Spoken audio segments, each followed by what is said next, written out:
Halo semua, perkenalkan, kami dari kelompok 10 kelas Farmasi C, program studi sarjana farmasi Universitas Citra Bangsa Kupang. Pada kesempatan ini, kelompok kami akan membawakan materi dengan judul infusa. Yang pertama, pengertian infusa dan metode infudasi. Infusa atau rebusan obat ialah sediaan cair yang dibuat dengan mengekskresikan simplisia nabati dengan air pada suhu 90 derajat Celcius selama 15 menit, yang mana ekstraksinya dilakukan secara infudasi. Metode infudasi merupakan metode penyaringan dengan cara menyaring simplisia dengan air pada suhu 90 derajat Celcius selama 15 menit yang umumnya itu digunakan untuk menyaring zat kandung aktif yang larut dalam air dan bahan-bahan nabati.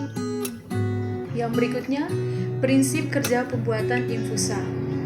Bahan baku ditambahkan dengan air dan dipanaskan selama 15 menit pada suhu 90 sampai 90 derajat Celcius. Umumnya, untuk 100 bagian sari diperlukan 10 bagian bahan. Untuk melakukan proses infusa ini, maka kita harus mempersiapkan 1 unit panci yang terdiri dari 2 buah panci yang saling bisa ditumpuk. Panci yang di atas digunakan untuk menaruh bahan yang akan diekstraksi atau tentu bersama pelarutnya, yaitu air yang masing-masing dengan takaran tertentu.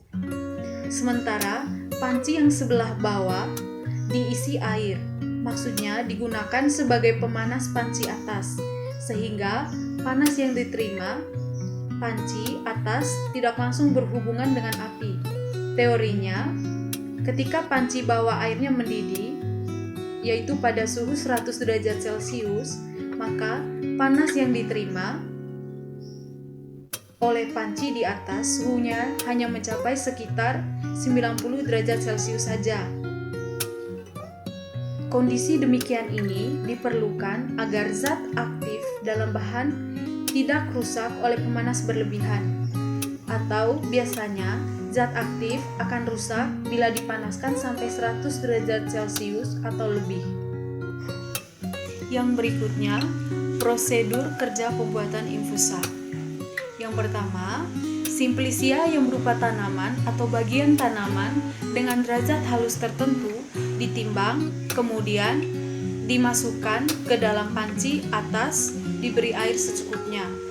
Yang kedua, setelah panci atas siap untuk diproses, maka masukkan panci beserta isinya segera ke dalam panci bawah yang telah berisi air. Lalu panci bawah dipanaskan di atas api dan dibiarkan sampai mendidih, yaitu pada suhu 100 derajat Celcius. Diharapkan maka suhu air di panci atas akan mencapai 90. Baik, yang berikut adalah hal-hal yang harus diperhatikan dalam infusa. Yang pertama ada derajat halus dari bahan-bahan bakal.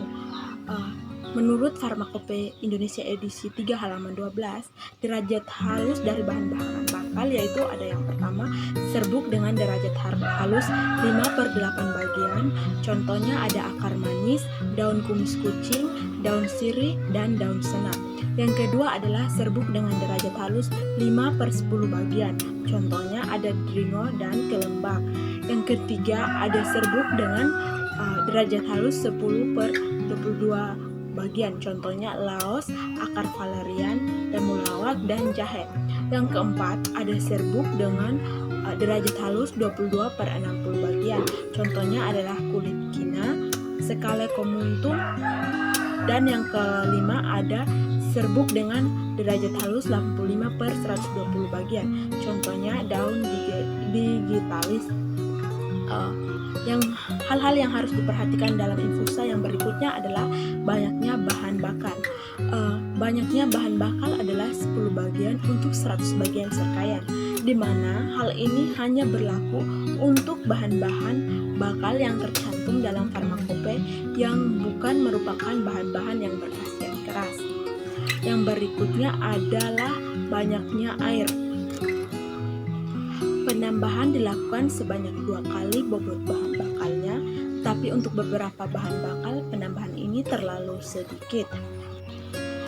Beberapa bahan tersebut seperti Flores Camomillae vulgaris, Florestillae, dan semen linin yang dipakai 4 kali bobot bahan bakal. Yang berikut ada Caragean sebanyak 15 kali bobot bahan bakal. Ada Pulpa Tamarindorum cruda yang hanya diperlukan air sama dengan bobotnya karena bahan bakal ini tidak dikeringkan terlebih dahulu. Hal-hal yang harus diperhatikan dalam infusa yang berikutnya adalah pemanasan atau menghangatkannya. Waktu yang diperlukan untuk pembuatan infusa dihitung saat isi panci mencapai suhu 90 derajat, yaitu di mana air pada panci bagian bawah mendidih atau mencapai suhu 100 derajat Celcius.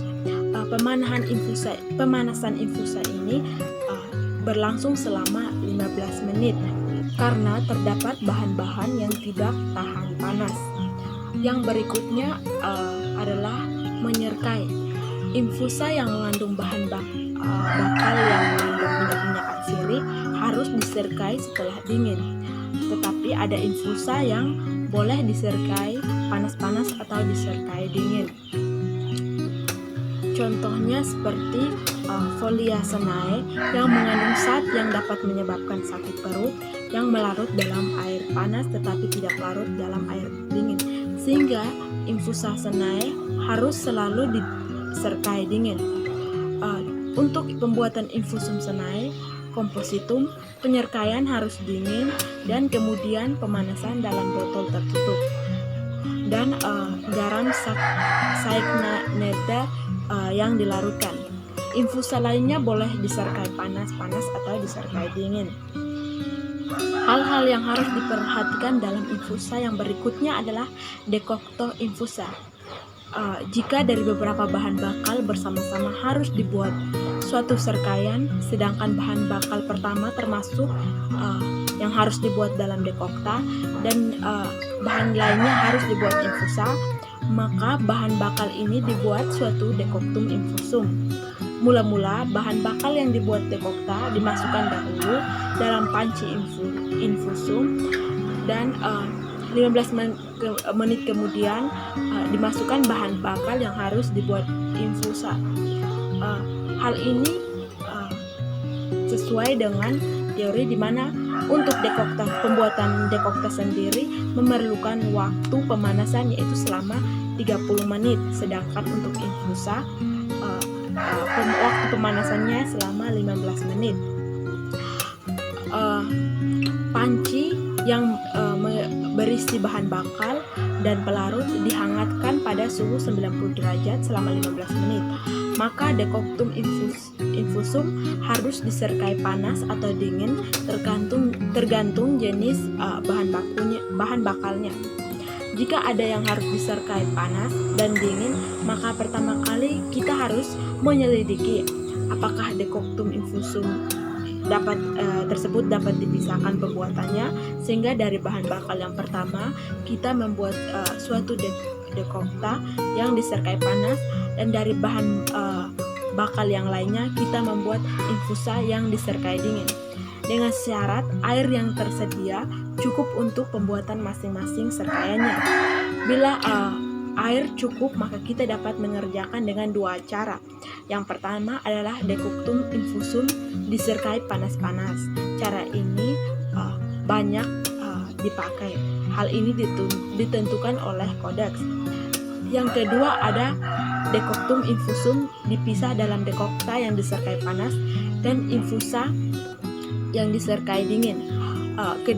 Kedua-duanya dibuat dengan bagian-bagian air yang tersedia yang banyaknya sebanding. Yang berikut, keuntungan dan kekurangan dari metode infusa. Yang pertama, keuntungan. 1. Unit alat yang dipakai sederhana. Yang kedua, biaya operasionalnya relatif lebih rendah. Kerugiannya, 1. Zat-zat yang tertarik kemungkinan sebagian akan mengendap kembali apabila kelarutannya sudah mendingin atau lewat jenuh. Yang kedua, hilangnya zat-zat atsiri. Yang ketiga, adanya zat-zat yang tidak tahan panas lama. Di samping itu, Simplicia yang mengandung zat-zat albumin, tentunya zat ini akan menggumpal dan menyukarkan penarikan zat-zat berkhasiat tersebut. Yang keempat, ekstrak kurang stabil dan mudah tercemar oleh bakteri dan jamur sehingga tidak boleh disimpan lebih dari 24 jam pada suhu kamar. Yang kelima, kadang-kadang pada Simplicia tertentu akan menghasilkan ekstrak yang berlendir sehingga sulit untuk dilakukan penyaringan. Yang berikut, hal-hal yang harus diperhatikan dalam infusa. Yang pertama, derajat halus dari bahan-bahan tersebut. Untuk beberapa bahan, diberikan derajat halusnya, terutama untuk pulpa tamarindom harus digerus dengan air dalam mortir, di mana biji-bijinya harus dibuang dulu sebelum ditimbang. Yang kedua, Fructus anisi, Fructus juniferi, dan Fructus myrtil harus dimemarkan terlebih dahulu, kecuali Fructus hordei, decorticati, dan semenlini. Derajat halus Simplicia yang digunakan untuk infusa harus mempunyai derajat halus sebagai berikut menurut Farmakope Indonesia edisi 3. 1. Untuk serbuk 5/8 yaitu akar manis, daun kumis kucing, daun sirih, daun sena. Yang kedua, serbuk 5/10 untuk dringo dan kelembek. Yang ketiga, serbuk 10/22 untuk laos, akar valerian, temulawak, dan jahe. Yang keempat, serbuk 22/60 untuk kulit kina, akar IPK, sekale cornutum. Dan yang kelima, serbuk 85/120 untuk daun digitalis. Jika suatu infusa harus dibuat dari bahan bakal yang tidak tercantum dalam derajat halus, hendaknya diambil bahan bakal dengan derajat halus yang sama seperti yang dipakai untuk pembuatan sediaan-sediaan galenika, atau diambil derajat halus dari bahan-bahan lain yang konsistensinya sama dengan bahan bakal yang dipakainya itu. Yang kedua, banyaknya bahan bakal. Banyaknya bahan bakal adalah 10 bagian untuk 100 bagian serkaian, di mana hal ini hanya berlaku untuk bahan-bahan bakal yang tercantum dalam farmakope, dan bahan-bahan itu bukan bahan-bahan yang berkhasiat keras. Terima kasih.